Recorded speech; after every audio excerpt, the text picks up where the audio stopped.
this issue to the public, that is when you can get people actually challenging the rhetoric that people have already in society that we didn't get before. It means that you can see Trump for being the idiot that he is, but you can see everyone that supports him for being an idiot that he is. And if that's the American populace as a whole, I'm happy to prove that they're all idiots as well.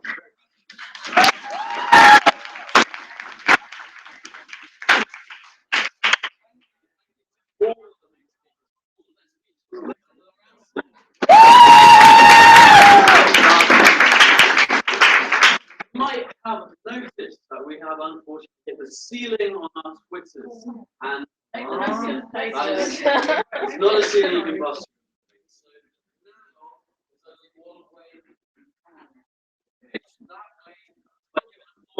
The win either a box of chocolates, Donald Trump, it's orange marmalade, or a bottle of port.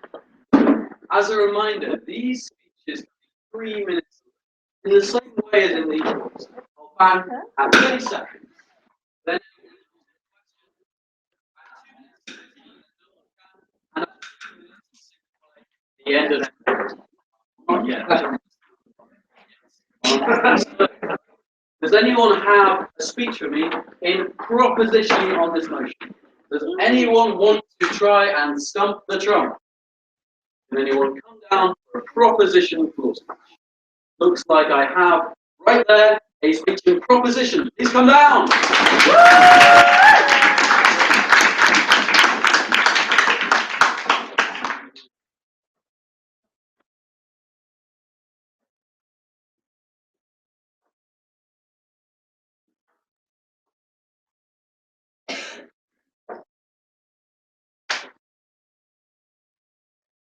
Are you ready?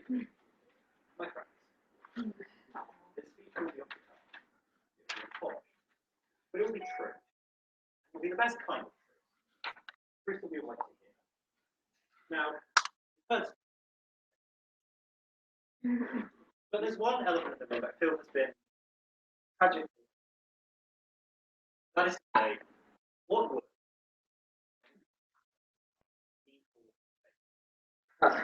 I would suggest the rise of Donald Trump ruin debate.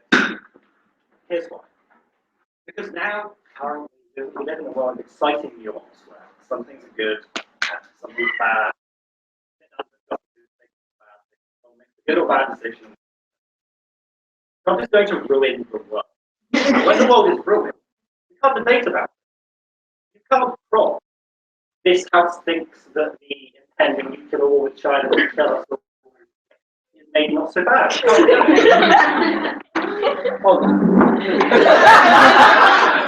Maybe KCL can. I for one.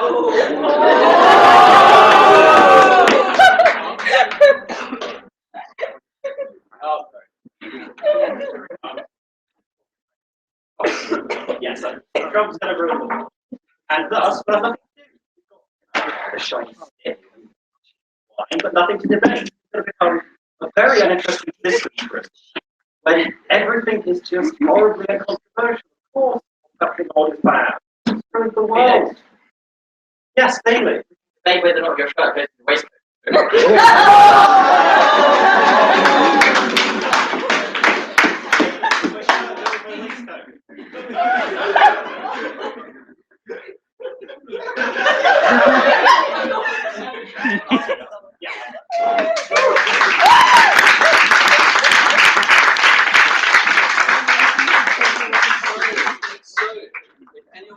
Wants to get a stunning fashion critique from Bailey, the man with the jumpers, and I get someone to give an opposition floor speech. Does anyone want to come down and say why they do not regret the rise of Donald Trump? I'm getting a lot of hands towards one hand, so can you please come down in the red?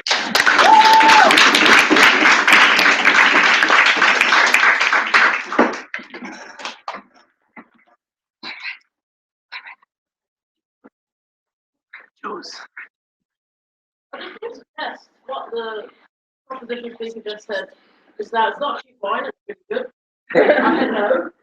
I just want to say, you know, even if Trump becomes president, so what? Like the whole Republican Party, more or less united against him. none of the people in the Republican establishment want him as the nominee. So when it comes to trying to get things through Congress, think about whether he's going to pass things or not. And he's going to have to pass everything by, like, executive decree or whatever. It's very unlikely that they'll be accepted, and probably in quite a while there'll be calls for them to step down, going to be posed, possibly the next American Revolution. Why is it a bad thing? I mean, Americans should take a break from reality TV and watch actual people die on stage. Because they are, right? Thank you. We think that's fine, right? We think if China is great again, that's a really good thing. It's a lot of efficient. As I told one of my German friends, communism is really good for things like climate change. Because under communism, a lot more people die. That's people. I think that's a net good in the long run, right? These people were dying away with just hastening the process and reducing the amount of gas. Let's make China great again.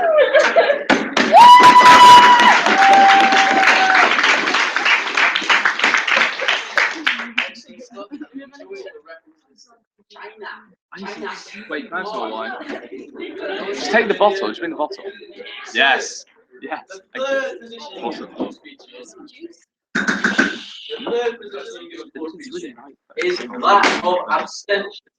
Does anyone in here want to make an abstaining guys? That's a floor speech is neither proposition nor opposition. Just want to make a stupid joke about a stupid man. Wow, that hand's shut up there. I have one there. You want to give abstention?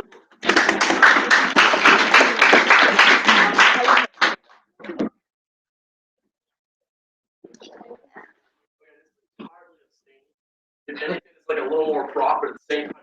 Okay. So what you get from Donald Trump is what Bob told you and what Yoko told you. You get all the detriments that they told you. The issue is, this is not mutually exclusive to Donald Trump. So I side with off when they say that we need to expose the ideological flawed sentiments that exist from the American people, because those need to be addressed. And the best way to address them is through discourse, which can now happen because there's a political figure like Donald Trump that's now taking office. However, Donald Trump is not the best candidate to do so. We need to implement someone that pulls out these racial sentiments, that pulls out these ideological flawed ideas, that is not a blatant asshole.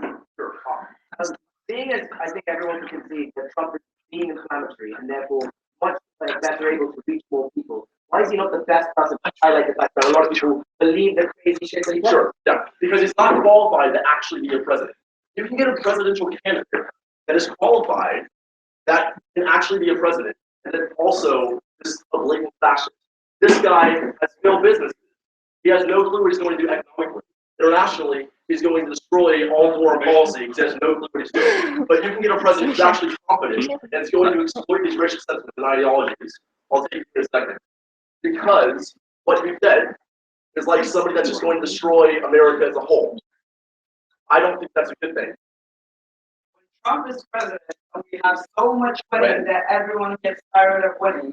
How is the world to survive when you can't experience good emotions and fun anymore because you have winning all the time? It's going to increase your overall level of happiness. So, like, rather than setting a lower standard, you're going to have a higher standard, and then there can be like better winning that exists. I mean, we're going to discover what that better winning actually is.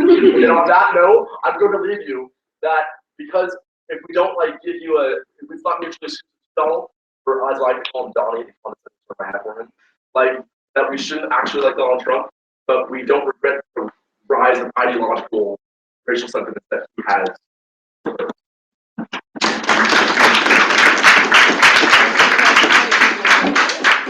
Excellent speech, excellent speech. Can I now return to the beginning and get another proposition for speech? Someone else who regrets the rise of Donald Trump. Someone who doesn't want to see it renamed Air Force One. Can I get a proposition for speech? Doesn't have to be 3 minutes, it can be merely 30 seconds. Yeah, looks like I've got a hand up there right at the back.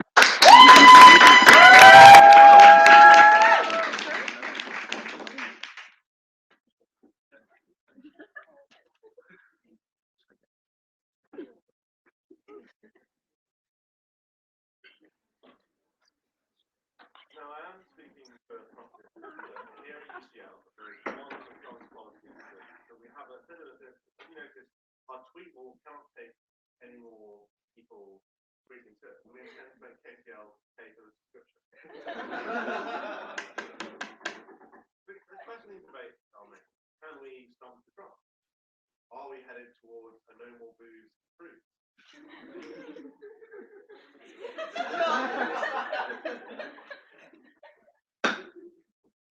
And even if Romney stands up and says something, can he really mitigate the circumstances?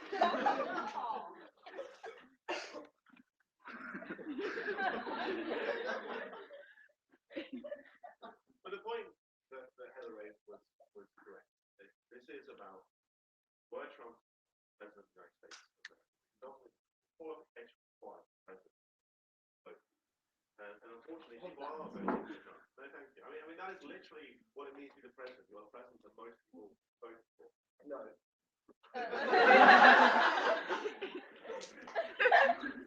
Yes.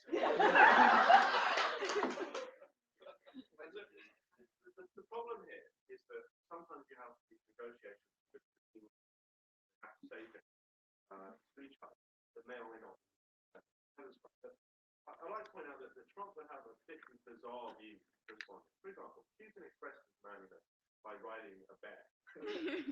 We think it would be disastrous, both ecologically and from our image, if Trump were replied by riding an e-bike.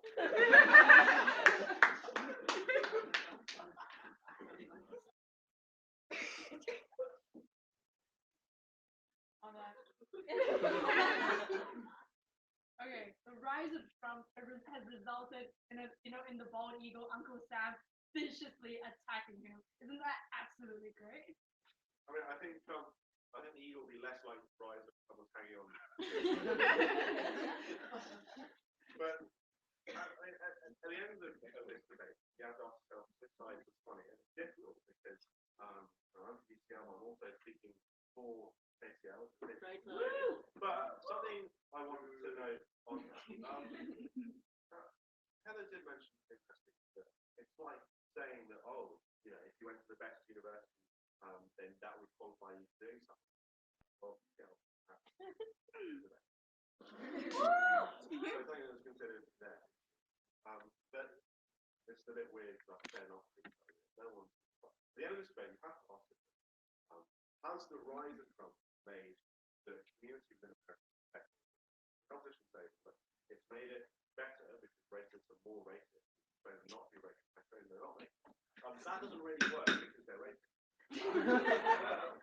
But the rise of Trump has brought those people to the front, and it's been that all of the oppression that existed under the surface now being broadcast on national television, and people can actually say it without being stopped.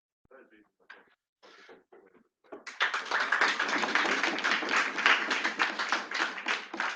Great speech there, thank you very much. And now we have another opposition for speech.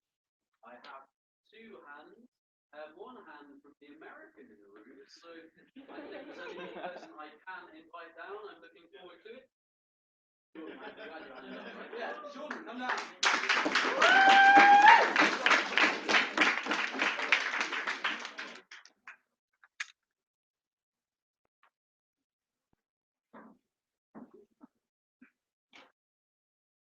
I should probably start by defending myself. But what I want to do this evening is I want to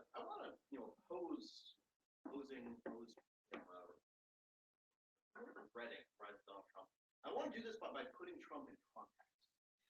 I think the context you have to understand with Donald Trump is actually going to be really good for American foreign policy.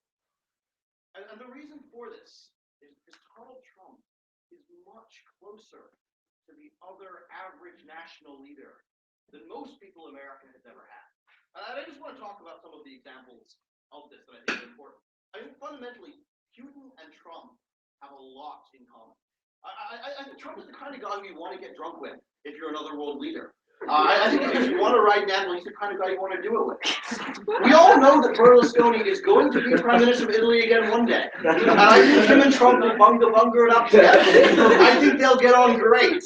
And you can go all around the world. There are all these examples, right? Trump will bond with Kim Jong-un in a way that no American president ever had before over hairstyles. They don't care about their hair. Right? You can go to other continents. I know Chavez is dead, right? But if he was still alive, him and Trump both have that same image of guys that punch you if you say something wrong.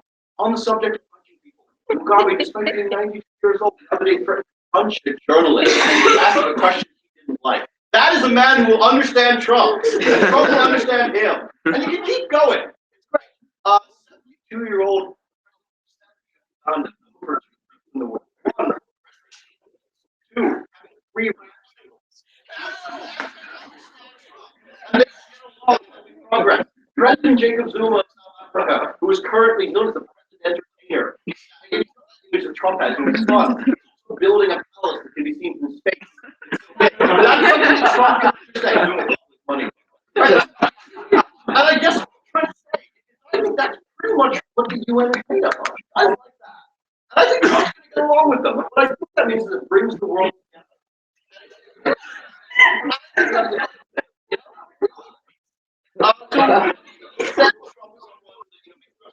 Feel good. You know, making the rest of you feel really bad, like you all like Bush for ages. We're gonna make you feel better. We're gonna put Trump up there. Happy about it. So yeah, vote.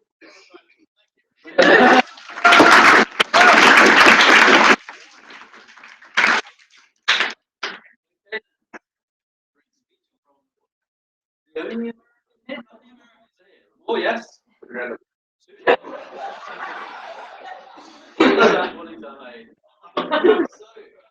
I get now an abstention for speech? I want to make a point, but not stand people right here. Looks like I have. Up there, go down.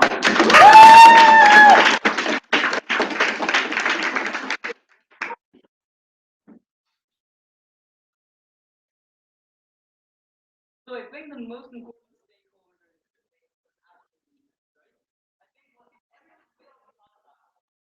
huge important factor of Sarah Palin who endorsed Donald Trump. There are two things that are important when it comes to Sarah Palin.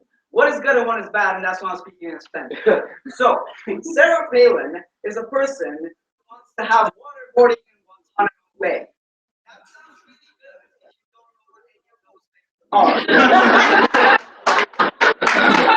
So, what I want to talk about is we need, on the Western side, someone who is that bad. Notice that Putin is shit at foreign policy. He is often shit at economic policy, and very few people in Russia genuinely like him. They support him and still keep the country stable because they think he is an awesome guy who can get shit done, just like Trump. Why is Palin that person? Why? Because she has a lot of similarities with Putin when it comes to things like writing and cooking and killing bears. This is about the environmental impact, but it's fundamentally good when it comes to the badassery of the world and the sort of comparative between differences of badassery. Okay. Why do we think that Sarah Palin is going to ultimately get the power? Because notice that Trump is someone who disregards all types of women when it comes to, like, for example, Megyn Kelly telling him that he has made bad comments about women. What he fails to do is physically be stronger than women and impose his will on them. Sarah Palin can do, if she can kill bears, she can literally sit down on the road and be like, I'm running this shit right now. That is why we think it is hugely important to have her on board. Sure. Yes. But America has guns.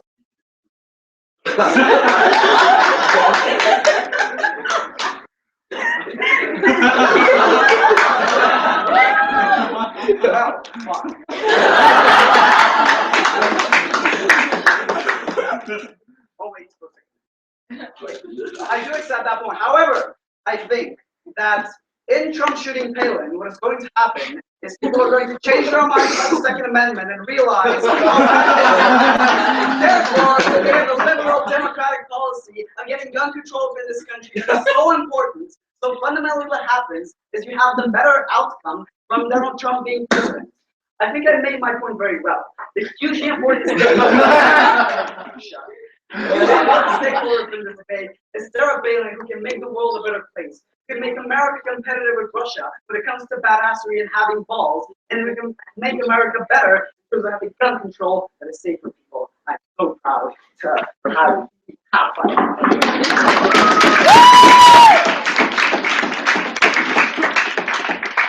Thank you for that extension floor speech, and thank you for all the floor speeches we have had. What we're going to do now is move to the period of summary speeches that will start with both the opposition speakers giving 3-minute summary speeches, and then we will have the proposition speakers giving 3-minute summary speeches. Just going to remind you of a few things before then. Firstly, especially for people leaving right now, this is a charity debate. So if you have any cash to give and if you want to win a great prize, then you can see the box right there. Secondly, I haven't said it yet, but at the end of this, we're going to be going to our social in the bar at TCR to make even more extremely poor Trump puns. So I think you should come with us for that. I think I've given the summary speakers enough time to get acquainted to what is happening. So can I get the first opposition summary speaker up to finally give the ultimate arguments as to why they do not regret the rise of Donald Trump?